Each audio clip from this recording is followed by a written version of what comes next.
Tout d'abord, il faut comprendre que les ressources énergétiques de l'hydrosphère sont des énergies renouvelables qui sont utilisées partout sur notre planète. En effet, ceux-ci sont mis en œuvre partout sur la Terre. Il y a deux types d'énergie renouvelables. Il y a l'énergie hydroélectrique ainsi que l'énergie marémotrice. L'énergie hydroélectrique. Tout d'abord, l'énergie hydroélectrique est produite par l'énergie mécanique due au mouvement de l'eau qui peut tomber d'une hauteur de chute. Les centrales à réservoirs nécessitent la construction de barrages pour fermer le cours d'une rivière ou d'un fleuve et créer ainsi de grands réservoirs d'eau qui augmentent la hauteur de chute. Du réservoir, une conduite forcée dirige l'écoulement de l'eau vers la centrale. C'est la hauteur de chute qui détermine la vitesse de l'écoulement de l'eau et la puissance des turbines et des génératrices.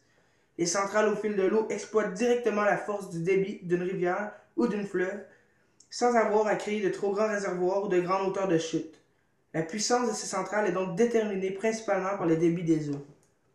Dans les deux types de centrales, l'écoulement de l'eau actionne des turbines qui, reliées à des génératrices, produisent de l'électricité.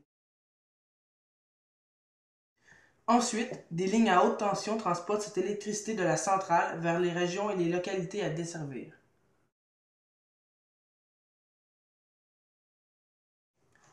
Tout d'abord, le barrage s'oppose à l'écoulement naturel de l'eau. Donc, de grandes quantités d'eau s'accumulent et forment un lac de retenir. Lorsque l'eau est stockée, il suffit d'ouvrir des vannes pour annoncer le cycle de production d'électricité.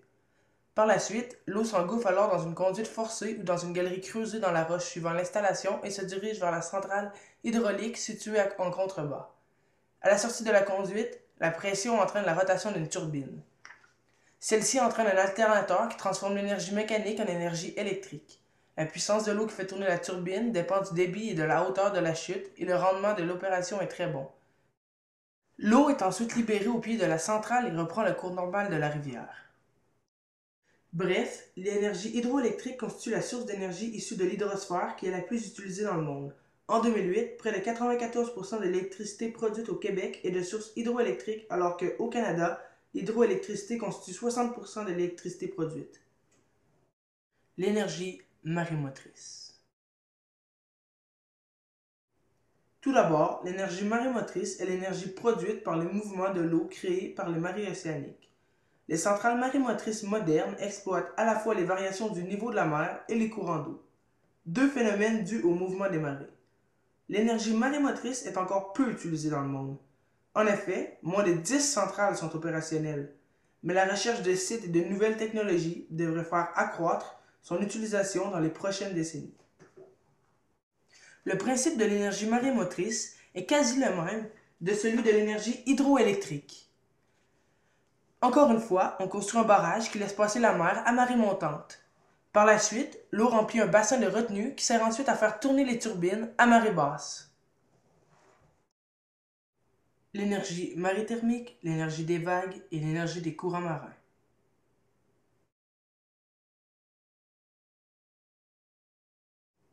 L'énergie maréthermique est produite en exploitant la différence de température entre les eaux superficielles et les eaux profondes des océans. En raison de la surface qu'occupent les mers et les océans de la Terre, il se comporte comme un gigantesque capteur pour le rayonnement solaire et l'énergie du... Bien qu'une partie de cette énergie soit dissipée, une grande partie réchauffe les couches supérieures de l'océan. C'est ainsi qu'à la surface, grâce à l'énergie solaire, la température de l'eau est élevée et en profondeur, privée du rayonnement solaire, l'eau est froide. Cette différence de température peut être exploitée par une machine thermique. Cette dernière, ayant besoin d'une source froide et d'une source chaude pour produire de l'énergie, utilise respectivement l'eau venant des profondeurs et l'eau de surface comme source.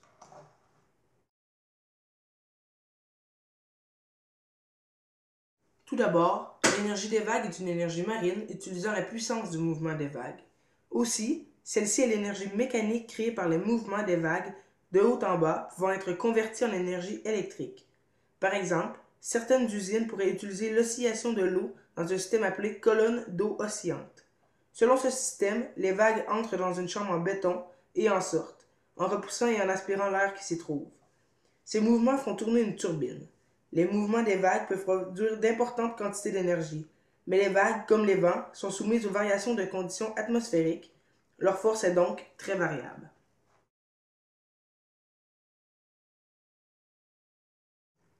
Le principe des courants marins est assez simple. En fait, l'énergie cinétique des courants marins est captée par une hydrolienne avant d'être transformée en énergie électrique via un alternateur. Constituée de grandes hélices, l'hydrolienne peut être placée horizontalement ou verticalement sous l'eau, entre deux eaux ou encore à la surface. Si les courants marins sont 4 à 5 fois moins rapides que le vent, la puissance électrique d'une hydrolienne est beaucoup plus importante que celle des éoliennes de même dimension. La densité de l'eau de mer est 800 fois plus élevée que celle de l'air. Les éoliennes sont donc nettement moins imposantes que les éoliennes terrestres. Bref, c'est ce qui complète ma présentation sur les ressources énergétiques de l'hydrosphère et je vous remercie encore une fois de m'avoir écouté.